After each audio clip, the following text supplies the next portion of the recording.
तो आज question number है 71। तो 71 नंबर क्वेश्चन पढ़ते हैं और इसका सॉल्यूशन करते हैं। तो क्वेश्चन क्या बोलता है इसको पढ़कर समझते हैं।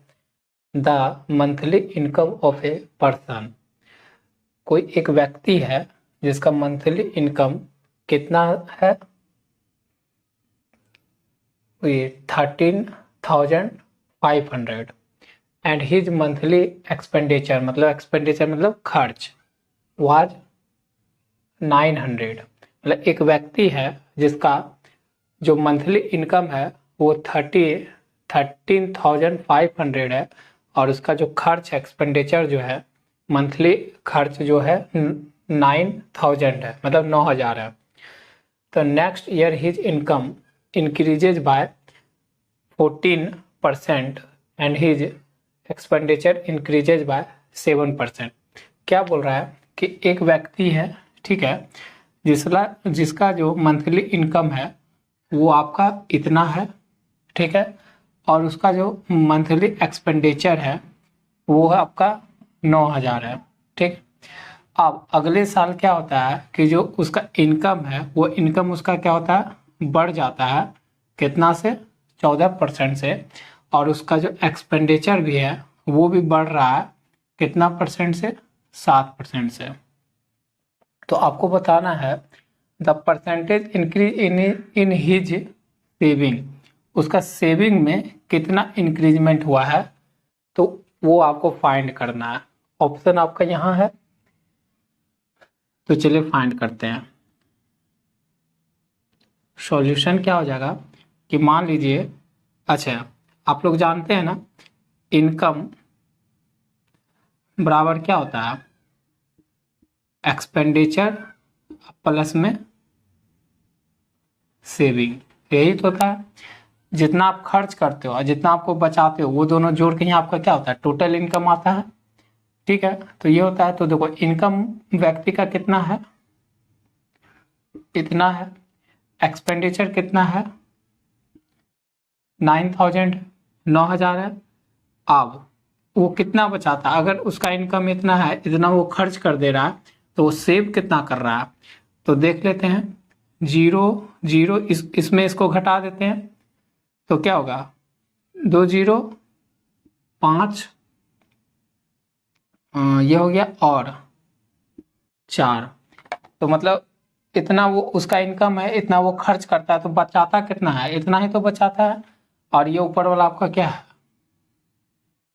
फॉर्मूला है, ठीक है। तो देखिए अब अगर इसको हम काटना चाहते हैं रेशियो बना के, तो आप काट सकते हैं इसको रेशियो बना के। अगर इसको हम बना लेते हैं, अब इसको अगर हम रेशियो के तौर पर लिख ले, तो 2 0 से 2 0 खत्म, इधर भी 2 0 खत्म कर दो, तो ये 5 से कटेगा तो कितना, और 2 और 7 बार में, और ये 5 से कटेगा 18, और ये 5 से कटेगा 9 बार में, ये कटेगा 9 से 3 बार में, ये 9 से 2 बार में, और ये 1 बार में। तो कहने का मतलब है अगर हम जो हमारा रुपीज में डाटा था उसको अगर हम रेशियो में बदल ले, तो वो 3 रुपया कमाता है, 2 रुपया उसमें खर्च कर देता है, तो 1 रुपया बचाता है। तो ये डाटा हम अगर पूरा इरेज कर दे आपके लिए, ये समझ गए होंगे आप लोग, ये डाटा इरेज करके हम उसका रेशियो लिख लेते हैं कि 3 रुपया कमाता है, 2 रुपया उसमें बचाता है, और 2 रुपया खर्च करता है, 1 रुपया बचाता है, ठीक है। तो जब हम रेशियो में बदल लिए इस डाटा को, जब हम इस डाटा को क्या किया, रेशियो में बदल लिए, तो अब बोल रहा है कि अगले साल जो इनकम है कितना बढ़ रहा है, 14%।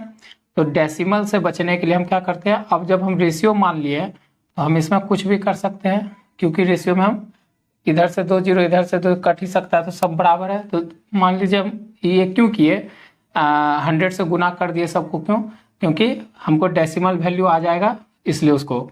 तो आप देखिए कितना इनकम जो है कितना बढ़ रहा है, 14%। तो 14% का 14% 300 का निकलेगा, तो कैसे निकालते हैं, ऐसे निकालते हैं 14%। तो ये कटेगा, तो 14 का गुना करेंगे 3 से, तो कितना होगा, 4 का 12 और 3 42, इतना बढ़ेगा। अब क्या हो रहा है, एक्सपेंडिचर कितना बढ़ा, 7%। तो 200 का 7% क्या होगा,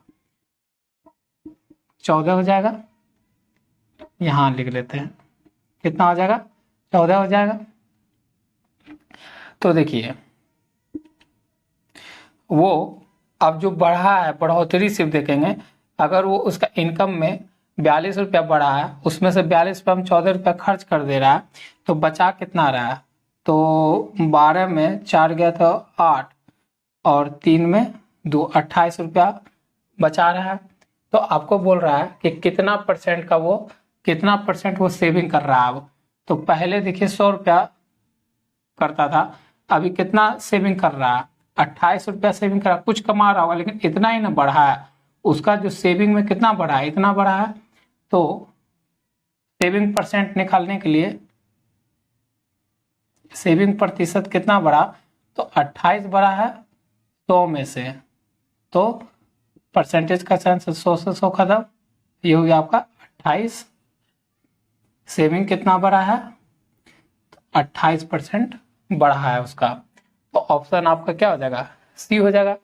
अगर ये बताने का, ये देखिए आपको हम डिटेल में इसलिए बता रहे हैं क्योंकि आप पहले समझो इस तरह का क्वेश्चन को, नहीं तो सिंपल था, इसको हम और सिंपल कर सकते हैं, नहीं तो आप ऐसे भी कर सकते हो। अच्छा चलो अभी इतना ही रहने दो, जो आगे आएगा तो मैं दूसरे तरफ, ये समझ गए, नहीं समझ में आया तो एक दो बार इस वीडियो को जरूर देखो, खुद समझ आओगे। देखो ये सिर्फ मैं यहाँ पर ये जो डाटा लिखा हूँ, ये पूरा लाइन, ये सिर्फ कितना बढ़ा है उसी को लिखा हूँ कि 14% बढ़ा, तो 300 का 14% कितना हो जाएगा 42 रुपया 42 रुपया, और एक्सपेंडिचर होता है 7%, तो 200 का 7% कितना होगा, सिर्फ बढ़ा है 14 बढ़ा है, ठीक है। और इस तरह से जब वो 42 रुपया बढ़ा है उसका इनकम में और 14 रुपया वो खत्म कर देता है 42 रुपया जो बढ़ा, तो बचाता कितना है, बढ़ोतरी में से वो बचा कितना रहा है 28 रुपया। तो पहले 100 बेस था, उसमें 28 रुपया मतलब बढ़ रहा है, उसका इनकम में बढ़ोतरी हो रहा है, तो परसेंटेज वही तो पूछ रहा है कि सेविंग का परसेंटेज कितना बढ़ रहा है, तो जितना बढ़ रहा है और बेस मान लिया कि पहले वाला को, और परसेंटेज निकालना है तो 100 से गुना, और परसेंटेज का साइन तो 28% उसका इनकम, उसका सेविंग में क्या हुआ है बढ़ोतरी हुआ है, ठीक है। तो चलते हैं नेक्स्ट क्वेश्चन की ओर। अब हमारा क्वेश्चन नंबर क्या है 72 नंबर है। 72 नंबर क्वेश्चन पढ़कर इसका सॉल्यूशन लगाते हैं। तो क्वेश्चन पढ़ते हैं समझकर। The difference of the two number is 45% of their sum. क्या बोला कि दो नंबर है, यहाँ पर देखिए दो नंबर है, दो नंबर का डिफरेंस जो है बराबर है किसके 45% ऑफ देयर सम, उस दो नंबर के सम का 45% के बराबर है। तो सॉल्यूशन देखते हैं। यहाँ पर दो नंबर हम कुछ भी मान लेते हैं कि a माइनस बी, पहले मतलब दो नंबर मान लिए a b, और उसका क्या बोला है डिफरेंस, तो माइनस हो गया a माइनस बी, वो बराबर है इज मतलब बराबर है कितना का 45% ऑफ सम, नंबर के सम का, जो दो नंबर ए बी है ना उसके सम का 45% के बराबर है इसका डिफरेंस, ठीक है। ये हो गया, ये आपका एक इक्वेशन आ गया, सेंटेंस इक्वेशन बना लिए। अब हमको इसमें क्या बोल रहा है the ratio of the larger number two the smaller number, तो आपको रेशियो बताना है larger number two the smaller number. जो लार्जर नंबर आएगा, मान लीजिए कि हम यहाँ पर मान लेते हैं कि ए लार्ज है बी से, एक कंडीशन ऐसा मान लेते हैं। तो देखिए इसको सॉल्व करते हैं, तो ए माइनस बी और 45 परसेंटेज को चेंज कर दिए तो 100 से डिवाइड करना पड़ता गुना, और a प्लस बी।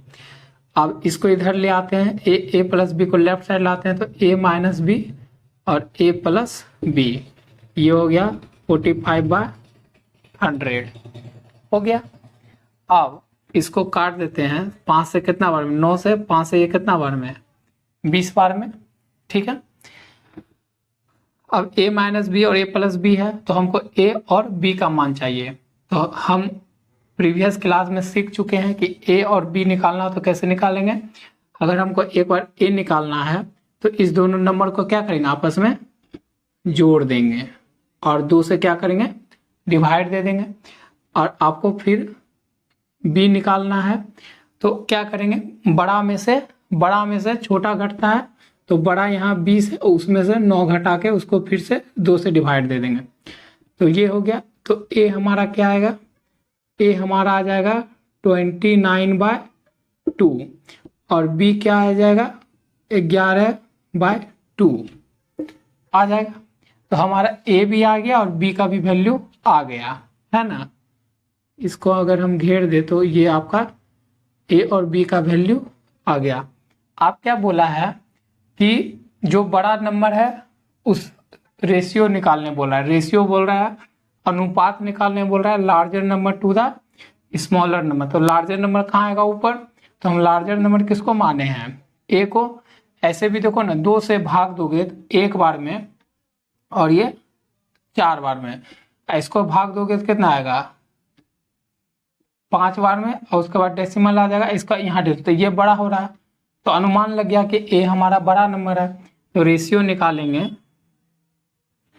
तो क्या होगा, ए बाई बी का रेशियो चाहिए, तो 29/2 और 11/2 कट तो नहीं रहा है, नहीं कट रहा है।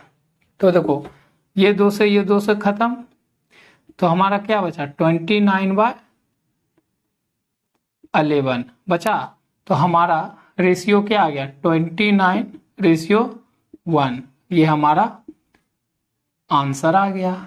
ऑप्शन देख लो कहाँ पर है, 29/11 ऑप्शन सी है। तो समझ में आ रहा है कि कैसे निकालें।